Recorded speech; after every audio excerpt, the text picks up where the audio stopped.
Chinese is a pretty hard language to learn compared to most other languages. That is to say, for the likes of you and me as Europeans. The script is different, the vocabulary, the pronunciation is pretty hard.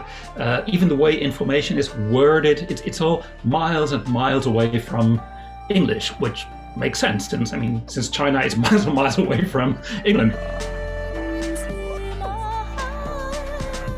Learning a character-based writing system is hard for everybody, not just for us using an alphabet. We have a set of 26 letters, right, which we have to learn, and then we have to learn the spelling.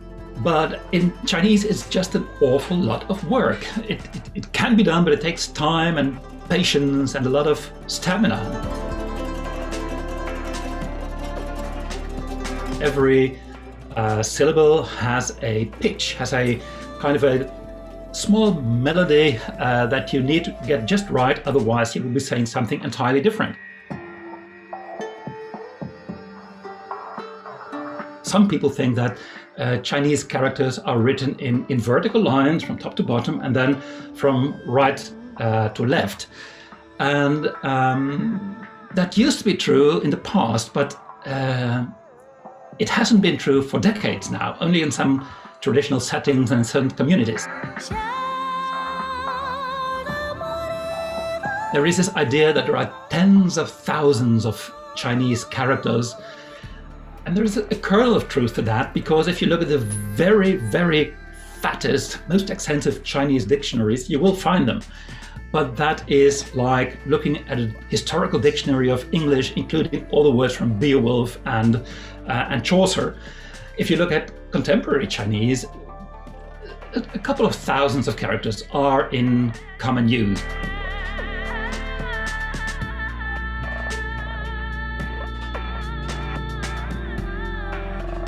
You can trace the history of the Latin alphabet all the way back to Egypt. Some hieroglyphics ended up in our alphabet, but they look very different.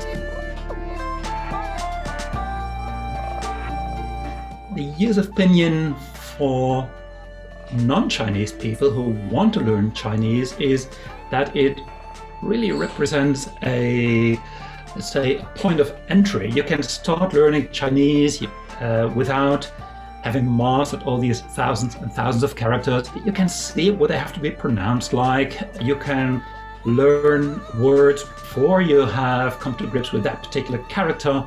So it is a really useful way of getting into the language.